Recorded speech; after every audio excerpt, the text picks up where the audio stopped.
We live in a time of chaos. A time where the ancient serpents of myth and legend rear their heads in the boardroom, the grocery store, even our own homes. They are cloaked in charisma, draped in a veneer of success. But beneath the surface lurks a creature of insatiable need, the narcissist. Narcissists, like the mythical Hydra, thrive on chaos, feeding on the emotional energy of those around them. They crave control, wielding words like weapons to dominate and demean. But what happens when the Hydra's venom no longer finds its mark, when its prey stands firm, a fortress against its onslaught? This is where the ancient wisdom of the Stoics, those masters of self-mastery, offers a powerful antidote, a shield against the Hydra's fiery breath. Stoicism, you see, is not about passivity, about simply enduring the slings and arrows of outrageous narcissists. No, it is a philosophy of action, of taking control, not of the external world, which is often beyond our grasp, but of the one domain we truly command, our own minds. In this series, we embark on a journey into the heart of Stoicism, exploring 10 powerful techniques to navigate the treacherous terrain of narcissism. We will delve into the writings of Marcus Aurelius, Seneca, and Epictetus, drawing upon their timeless wisdom to arm you with the tools of self-control, resilience, and psychological fortitude. Let's begin.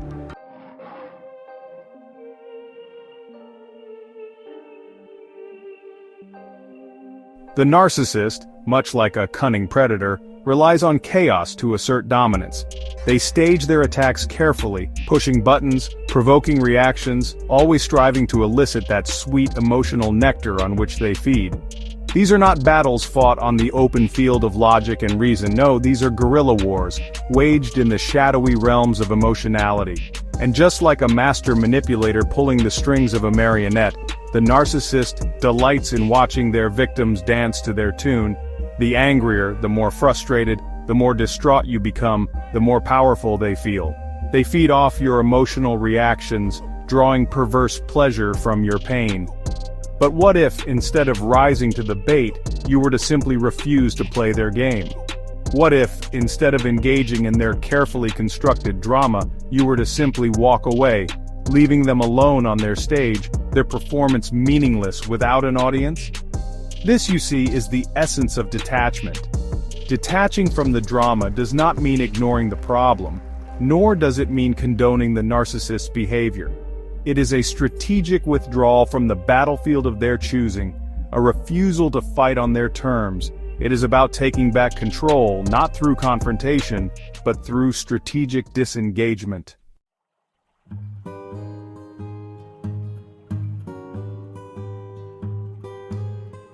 The great Stoic philosopher Epictetus, a man who knew a thing or two about facing down chaos, having lived through exile and hardship, offered this profound insight. If someone succeeds in provoking you, realize that your mind is complicit in the provocation. Think about that for a moment. It's not simply the external provocation, the insult, the slight, the manipulation that has power over you. No, it is your own mind, your own thoughts, that choose to engage, that choose to react, that choose to give away your power. Imagine yourself as a mountain, standing firm and unyielding amidst the swirling chaos of a hurricane. The wind howls, the rain lashes, but the mountain remains unmoved, its core untouched by the tempest raging around it. This is the power of detachment. In the words of Marcus Aurelius, another titan of Stoicism, you have power over your mind, not outside events. Realize this, and you will find strength. True strength lies not in meeting force with force, but in finding that unshakable center within yourself, a place of calm amidst the storm.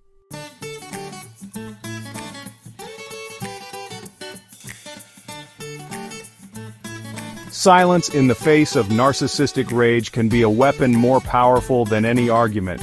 It disarms them, deprives them of the fuel they need to keep their fire burning.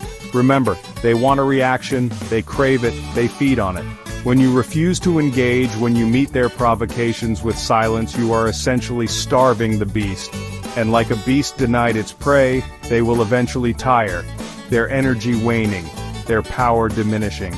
This is not to say that silence should be your only response. Sometimes a firm, assertive boundary is necessary, but even then, let your words be measured, devoid of emotional charge. Remember, you are not trying to win an argument, you are simply refusing to participate in their game. Practical tip: visualize yourself as a stone in a raging river. The water, representing the narcissist's words and actions, may rush and swirl around you, but the stone, representing your calm, centered self, remains unmoved. Let their words flow around you without moving you.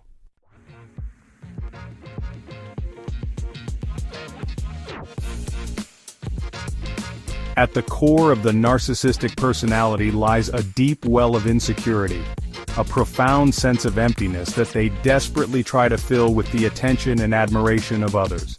They are like emotional vampires, preying on the life force of those around them, seeking validation, affirmation, and a constant supply of narcissistic supply. This insatiable hunger for attention is what drives their manipulative behavior.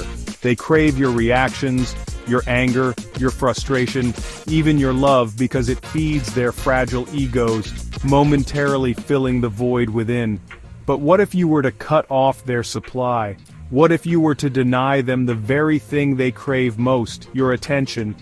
This, my friends, is the art of indifference. Indifference in this context does not mean apathy or a lack of feeling. It is a conscious choice, a deliberate act of emotional detachment. It is about recognizing that you cannot control the actions of others, but you can control your own reactions to them.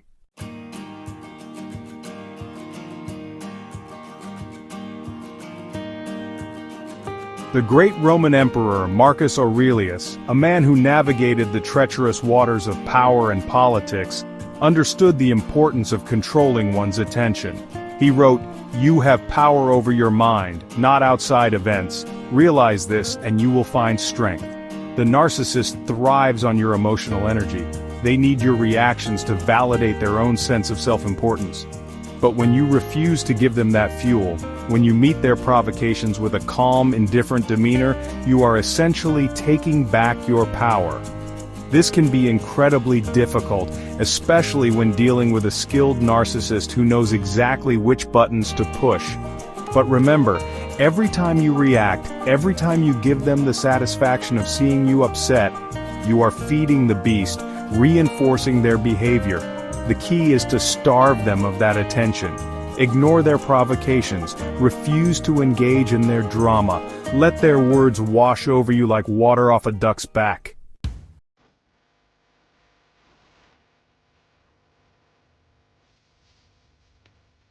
One of the most effective ways to cultivate indifference is to practice what psychologists call mental distancing.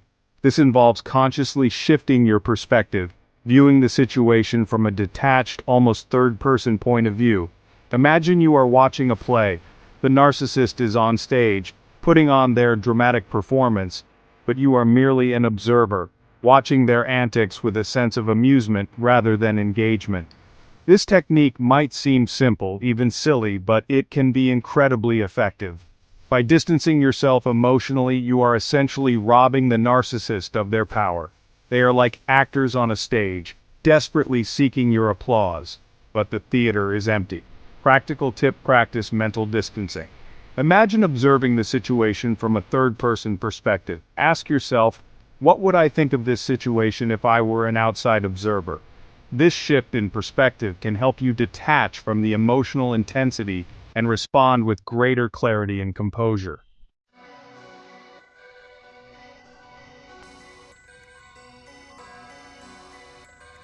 Narcissists, by their very nature, abhor boundaries. Why? Because boundaries impose limitations, and the narcissistic personality is defined by its desperate, insatiable need for limitless control.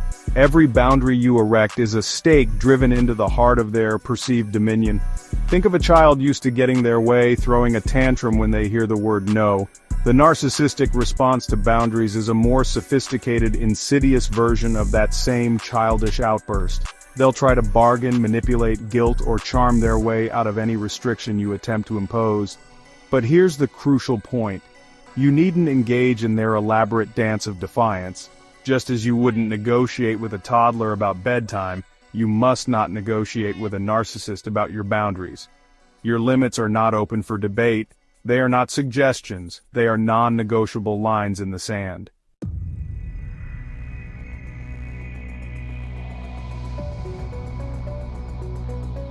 When establishing boundaries with a narcissist, clarity is paramount. Avoid ambiguity, vagueness, or justifications that could be misconstrued as weakness or an invitation for debate. Remember, narcissists are masters of twisting words and exploiting loopholes. Instead of lengthy explanations that can be easily derailed, opt for concise, unambiguous statements. "I'm not comfortable with that. I'm not available for that. That's not going to work for me." These are simple, direct phrases that leave no room for misinterpretation. Imagine a castle gate. You wouldn't leave it ajar for any passerby to wander in. You'd have a sturdy gate, clear rules about who enters, and guards to enforce those rules. Your personal boundaries are that gate, and you are the gatekeeper of your own well-being. Don't fall into the trap of feeling obligated to over-explain or justify your boundaries. The need to justify often stems from a fear of disapproval, a fear that the narcissist will expertly exploit. But remember, your peace of mind is not contingent on their approval.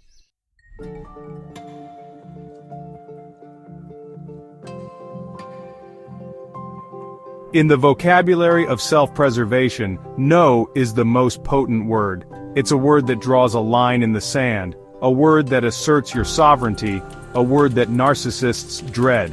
Yet so many of us struggle to utter this simple word, fearing conflict, seeking approval, or doubting our own right to set limits. But consider this, every time you avoid saying no when you mean it, you chip away at your own integrity. You send a message both to yourself and the narcissist that your needs are secondary, that your boundaries are negotiable. This only emboldens the narcissist to push further, to test your limits until they find the point of total control. Learning to say no without guilt, without elaborate explanation, is a skill that requires practice. It's about reclaiming your power, asserting your right to choose what you will and will not tolerate. Remember, saying no to a narcissist is not selfish, it's self-preservation. It's an act of courage, a declaration of self-respect, and a vital step in reclaiming your autonomy.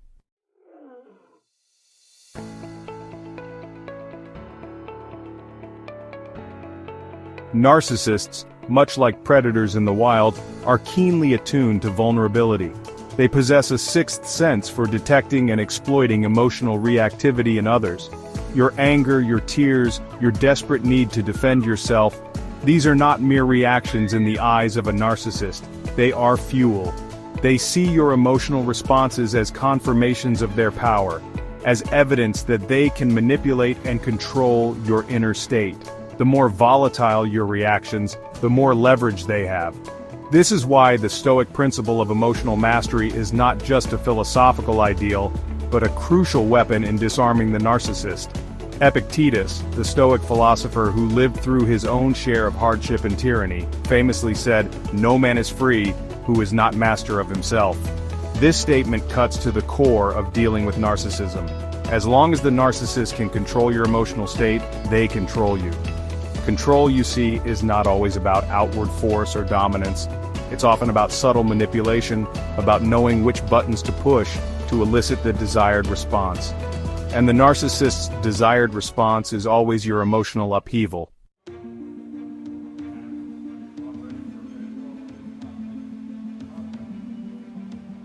In the heat of the moment, when the narcissist is launching their arsenal of provocations, it's tempting to react impulsively. The amygdala, the part of our brain responsible for fight-or-flight responses, takes over, and we react with primal emotions, anger, fear, defensiveness. But here's where a simple technique, what I call the 5-second rule, can be profoundly effective. When you feel that surge of anger, that urge to lash out or crumble under the narcissist's attacks, pause, count to 5, slowly, deliberately. Those 5 seconds are not just about buying time, they are about shifting the balance of power. In those 5 seconds, you move from reacting to responding. You give the prefrontal cortex, the part of your brain responsible for rational thought and emotional regulation, a chance to come back online.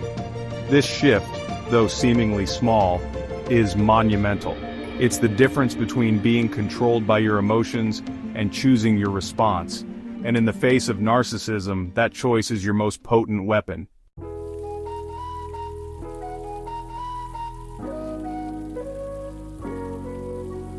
Imagine a still pond. A narcissist, in their attempts to control and manipulate, is like a child throwing rocks into that pond, desperately trying to create chaos and disruption. Your emotional reactivity is the splash, the ripples that emanate outwards, confirming their power. But what if instead of a splash, the rock met with a stillness so profound, so unyielding, that it simply disappeared beneath the surface? This is the power of emotional mastery. It's not about suppressing your emotions, it's about choosing how and when you express them. The calmer you remain in the face of narcissistic provocation, the more unhinged they become. Their tactics, so reliant on your emotional reactivity, lose their potency. They are left disarmed, their attempts at control thwarted by your unwavering composure.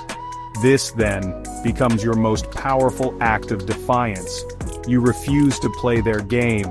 You refuse to give them the satisfaction of seeing you unravel. You meet their chaos with your calm, and in doing so, you reclaim your power.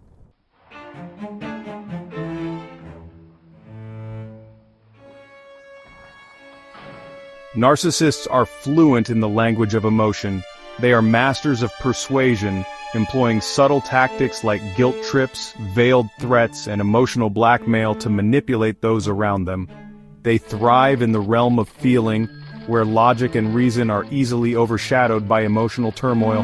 Their words are often crafted to elicit a specific emotional response: guilt, fear, obligation, or self-doubt.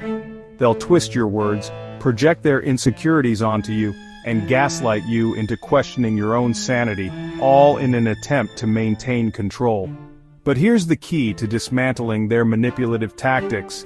You must fight emotion with logic. When you respond to their emotional appeals with calm, reasoned responses, you strip their words of their power. You expose their tactics for what they are: desperate attempts to control and manipulate. Marcus Aurelius, the Roman emperor and Stoic philosopher, offered this sage advice: you always have the option of having no opinion. This doesn't mean you become passive or indifferent, but rather that you choose not to engage in their manufactured drama. You refuse to be drawn into their emotional battlefield.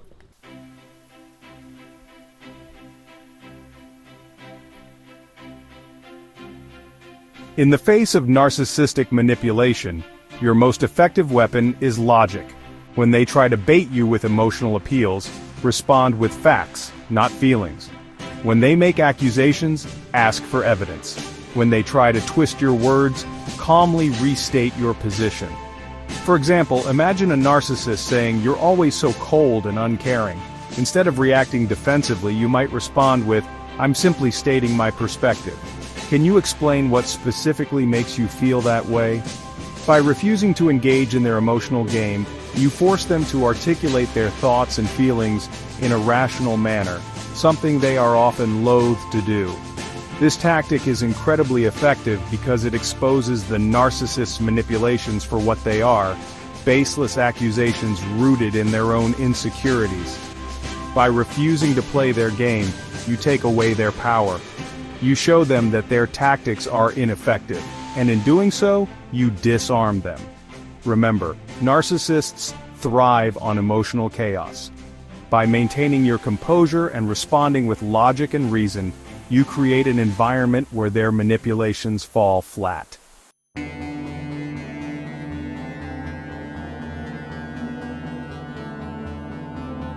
One of the most disarming techniques you can employ against a narcissist is what I call neutral reflection. This involves simply repeating their statements back to them, devoid of any emotional charge. For example, if they say, "You're just being difficult," you might respond with, "So you're saying that I'm being difficult?" This tactic might seem simplistic, even absurd, but its power lies in its ability to expose the absurdity of the narcissist's claims. By repeating their words back to them in a neutral tone, you force them to confront the irrationality of their own statements. Often, narcissists are so accustomed to others reacting emotionally to their manipulations that they haven't actually considered the logic, or lack thereof, behind their words. When you reflect their statements back to them without judgment or emotional reactivity, you create a space for them to actually hear what they're saying. This can be incredibly unsettling for a narcissist, as it forces them to confront their own manipulative tactics. They thrive on emotional reactions, and when you refuse to provide them, you effectively dismantle their entire game.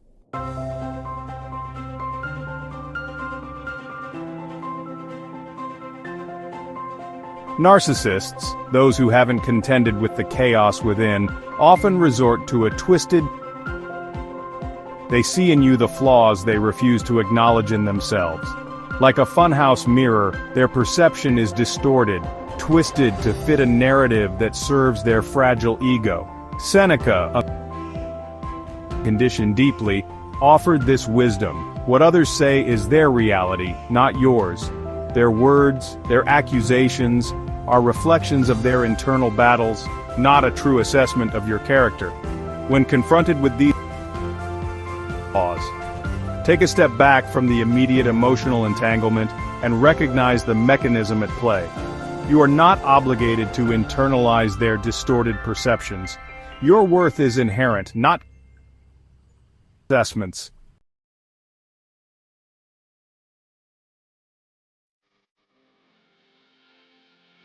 The narcissist, unable to confront their own shortcomings, casts them outward, desperately seeking to offload their psychological burden onto someone else. This is not a sign of your weakness, but rather a testament to the unbearable weight of their own unaddressed flaws. Don't allow their projections to take root in your psyche. To do so is to give them power over your self-perception. Instead, cultivate a discerning mind, capable of separating the wheat from the chaff, the truth from the manipulative distortion. Remember, you are the ultimate authority on your own character. You have lived with yourself, experienced the complexities of your own being far more intimately than any external observer ever could. Trust your own judgment.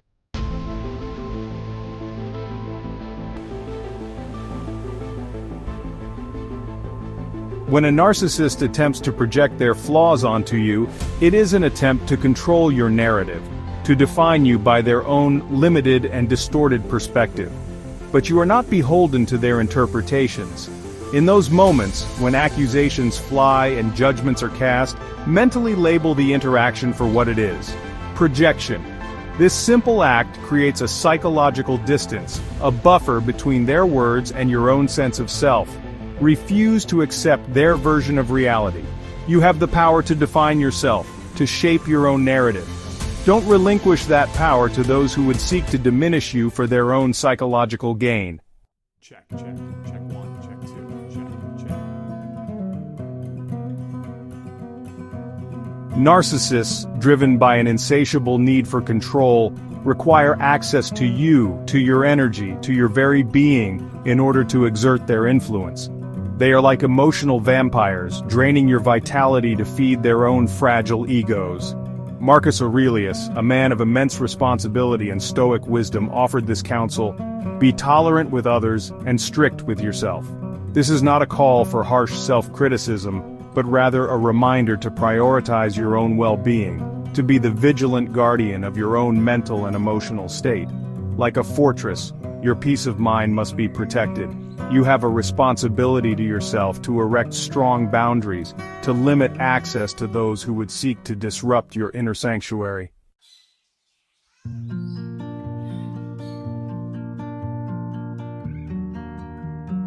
Limiting access to a narcissist is not about punishment or revenge, but about self-preservation. It's about reclaiming your energy, your time, your very life force, from the clutches of their insatiable need for control. This process need not be dramatic or confrontational. In fact, the less fanfare, the better. A gradual strategic withdrawal is often the most effective approach. Reduce contact slowly, disengage from unnecessary interactions, and prioritize your own well-being above all else. Remember, you teach people how to treat you by what you tolerate.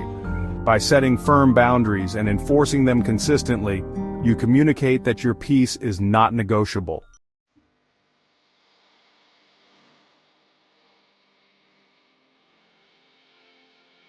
Disengaging from a narcissist can be a difficult process, especially if you've been enmeshed in their web of manipulation for some time.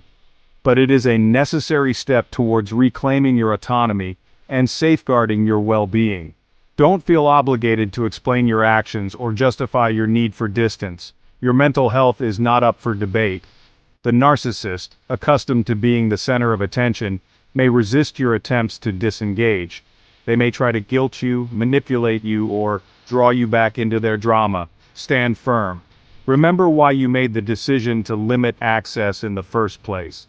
Your peace of mind is paramount. You have a right to protect it, even if it means distancing yourself from those who fail to respect its sanctity.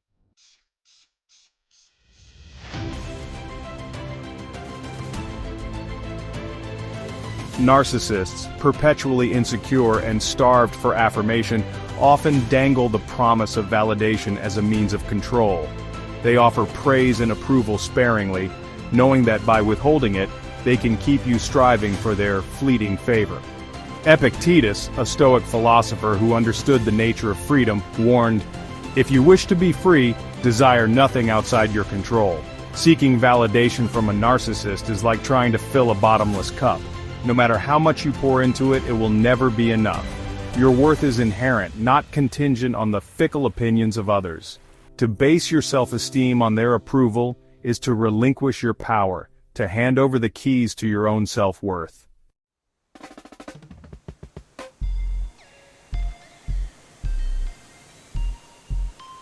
Instead of seeking validation from external sources, cultivate a strong internal compass. This means developing a deep understanding of your own values, your strengths, and your aspirations. It means defining success on your own terms, not by the standards of those who would seek to control you. Ask yourself, what truly matters to me? What are my core values? What kind of person do I want to be? The answers to these questions will guide you towards a more authentic and fulfilling life, free from the need for external validation. Remember, the opinions of others are just that, opinions. They are not facts. They do not define you. Choose to define yourself by your own internal compass, by your commitment to your values, and by your dedication to becoming the best version of yourself.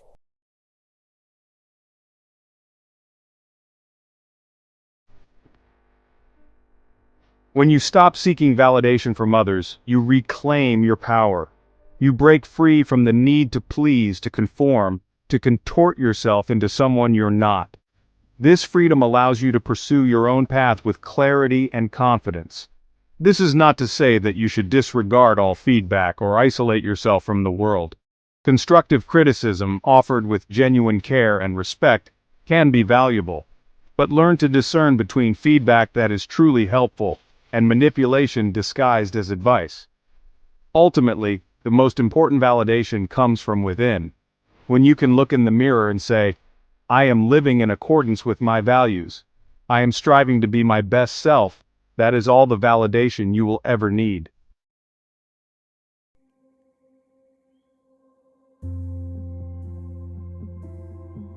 We've talked about the importance of boundaries, emotional control, and refusing to feed the narcissist's insatiable need for attention. But what about their reality, the world they try to impose on you? Because let me tell you, the world of the narcissist is a dangerous and chaotic place. It's a swirling vortex of manipulation, where truth is fluid and your sense of self is constantly under attack. The narcissist, you see, is fundamentally insecure. They lack a stable sense of self, and so they build their identities on the backs of others. They project their own inadequacies onto you, attempting to control and diminish you to make themselves feel superior. It's a game they play, a toxic dance designed to keep you off balance. But here's the crucial thing. You don't have to participate in their twisted game. You can refuse to engage in their reality. As Marcus Aurelius, the philosopher emperor, wisely said, "Reject your sense of injury, and the injury disappears." The narcissist's power over you diminishes when you refuse to accept their distorted view of reality.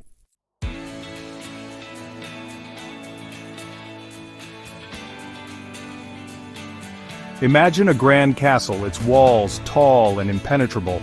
That castle is your mind, your sense of self, your understanding of the world. The narcissist, with their manipulations and projections, is trying to storm the gates, to breach your defenses and plant their flag of chaos within your walls. But you, armed with the wisdom of the Stoics, can refuse them entry. How? By refusing to engage in their reality. Imagine you're a traveler who stumbles upon a group of people arguing loudly in the town square. You wouldn't feel obligated to join their dispute, to take sides or offer opinions. You'd recognize it's not your circus, not your monkeys, and you'd continue on your way. The same principle applies to dealing with a narcissist. Their drama, their attempts to draw you into their web of manipulation, is just noise. It's a distraction from your own path, your own journey of self-improvement and meaning-making. Don't let their chaos become your burden. Remember, as Seneca said, what others say is their reality, not yours.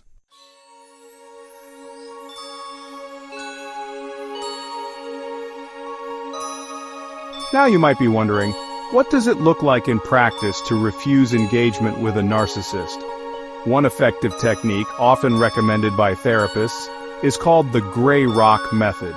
The name itself is instructive. Imagine a plain, uninteresting gray rock on a path. No one stops to examine it, to pick it up or engage with it. It simply exists, unremarkable and unnoticed. That's the energy you want to embody when dealing with a narcissist. Be boring, be unresponsive, be emotionally unavailable. Don't rise to their bait, don't engage in their arguments, don't offer them the satisfaction of a reaction. Become, in essence, a gray rock. This isn't about being rude or disrespectful, mind you. It's about setting firm boundaries and refusing to play their game. When you become less interesting to the narcissist, when they realize their tactics are no longer effective, they'll likely move on to easier targets. You, meanwhile, can focus on cultivating your own inner strength and peace.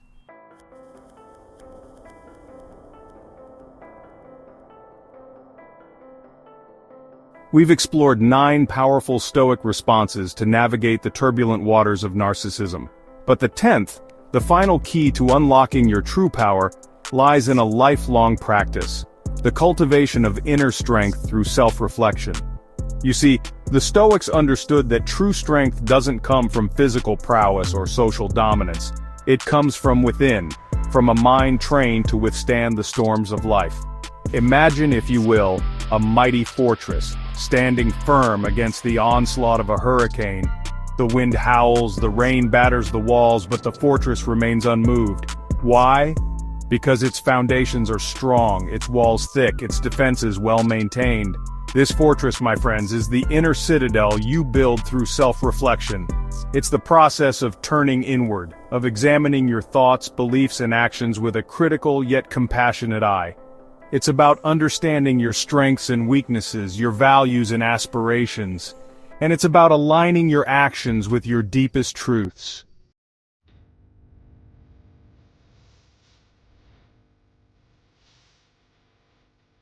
Now, you might be thinking, this sounds like hard work, this self-reflection business.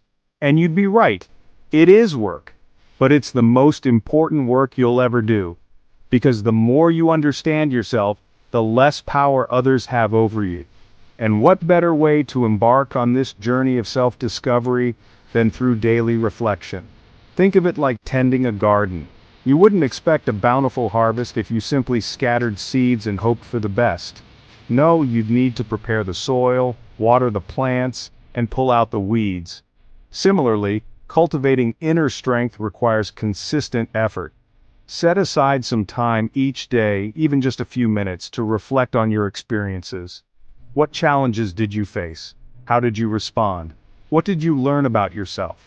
These reflections, penned in a journal or pondered in the quiet of your mind, are the seeds of self-awareness.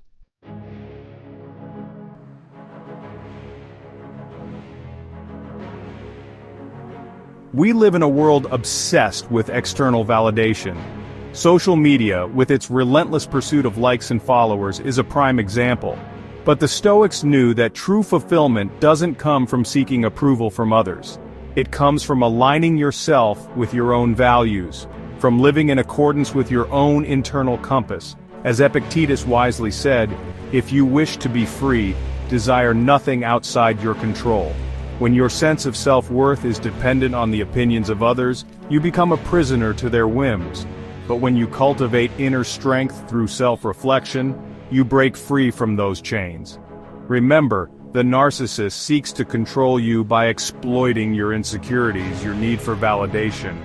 But when you find that validation within yourself, their power diminishes.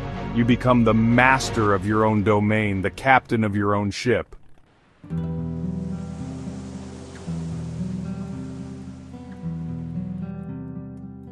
We've journeyed together through 10 powerful Stoic responses to narcissism. We've explored the importance of detachment, emotional control, boundary setting, and self-reflection. And we've discovered that true power doesn't lie in dominating others, but in mastering yourself. Narcissists, with their manipulations and need for control, thrive on chaos and emotional reactivity. But you, armed with the wisdom of the Stoics, can choose a different path. You can choose calmness over chaos, reason over reactivity, and self-respect over self-doubt. Remember, the Stoic journey is not a destination, but an ongoing process of self-improvement. It's about striving to live a virtuous life, to act with wisdom and courage, and to find peace within yourself, regardless of external circumstances. If you found these insights valuable, please like this video, subscribe to the channel, and share it with someone who needs it. And let me know in the comments, which of these Stoic responses resonated with you the most. Thanks for watching.